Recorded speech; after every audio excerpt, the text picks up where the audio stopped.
Let's take a look at what we can do with a trend line in technical analysis. For one thing, it's possible to visualize different trends in the chart with a trend line. This makes it possible to distinguish between short-term and longer-term trends. A trend line also offers the possibility of setting a price target. It's the case that if we take a route or a movement here in the chart and then simply duplicate it, we can determine a rough price target in many situations, from which we then find a way to derive goals if necessary. Let's take a closer look at this situation here. For one thing, we found that we've worked out a possible high point via the yellow area. We also see that there is a reversal-friendly candlestick pattern here, and that we have also formed another high here after a consolidation phase.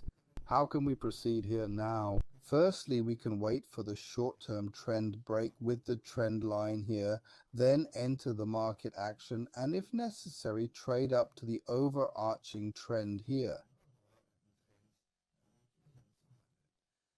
There is the possibility, if we were still unsure here or want to wait for another trend confirmation, to either wait for another breakout here and then prematurely enter the situation when the trend line breaks. Many traders, on the other hand, prefer a confirmation of the signal via a so-called retest, which we see here in the chart. In this case, we can then again determine a price target. It is also possible in this situation that we take the dimension away again with a simple trend line at this level. So we would be able to derive a simple goal finding here. What would the risk and reward ratios look like here? It would be the case that if we were to take the position here and bet on this goal, the risk-reward ratio is of course always dependent on the distance to the stop. Would we act very conservatively here? Then we would hedge here at the high of our first movement. As you can see, however, the risk-reward ratio is quite low here. I'll leave this in the chart to see how we could proceed here. We would then have achieved our goal here, and this trade would have worked. Another way to clarify the situation here would be if we do not have to individual lines try to derive a price target, but put these lines in combination, and here, for example, use the trend line to draw a so-called wolf's mouth.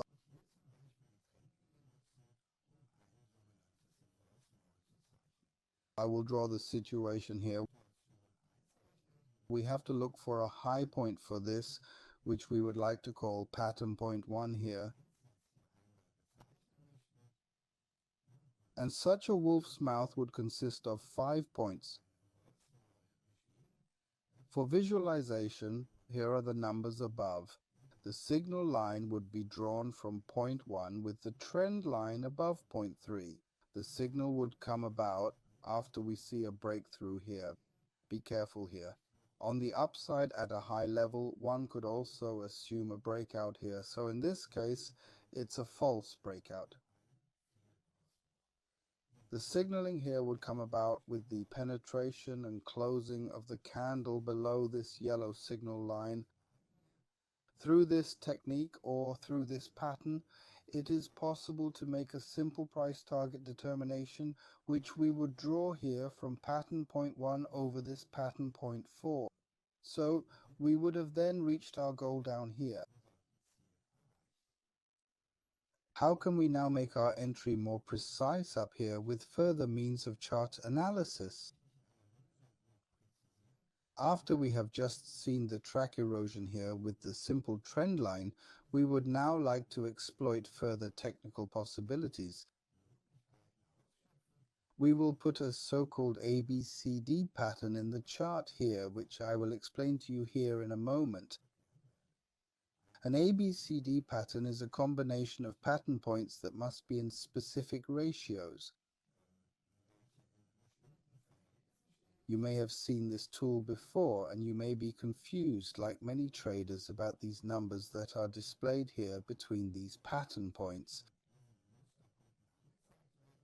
The truth is, these are so-called Fibonacci numbers, and they must be in a specific ratio to each other.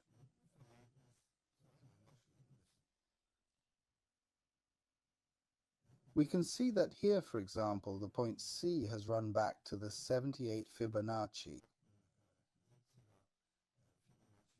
We can also determine the counter movement upwards with a classic Fibonacci retracement, indicating that we've reached the area of the 127th. So this ABCD tool is a convenient way to identify this pattern using just one tool instead of 3 measurements. How would we determine the target based on this pattern?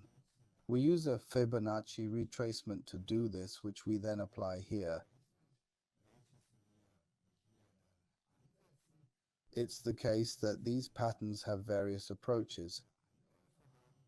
We have a so-called routine approach here on the 38th and 61st Fibonacci.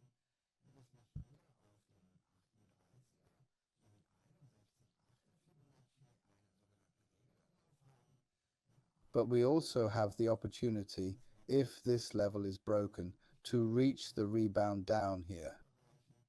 And as you might have noticed, the finish line of the wolf aligns with the 161st Fibonacci from the sequence A to D of this harmonious pattern, resulting in a very pleasing price time target down here in this box. How can we make the entry scenario up here a bit clearer? First, I'll remove the instruments from the chart. Now let's use an indicator, specifically the RSI here, and see if we might have a divergence up here. What is a divergence? If we look at this high point from the RSI indicator with the next high point, we can see that compared to the chart here, the second high point is lower than the first. On the other hand, in the upper chart image, we can see that the second high point is above the first starting point. In such a situation, the technical analyst speaks of a divergence. A divergence is also part of many technical analysis methods, such as the Elliott waves, where a so-called C correction wave usually or almost always must occur in conjunction with such a divergence. As you can see in our scenario, it's already possible to find a good entry ratio with a trend line and 2 other tools of technical analysis, and to derive a good price target using a simple analysis. I hope this has shed a little more light on the subject. In the next episode, we'll look at more technical analysis tools.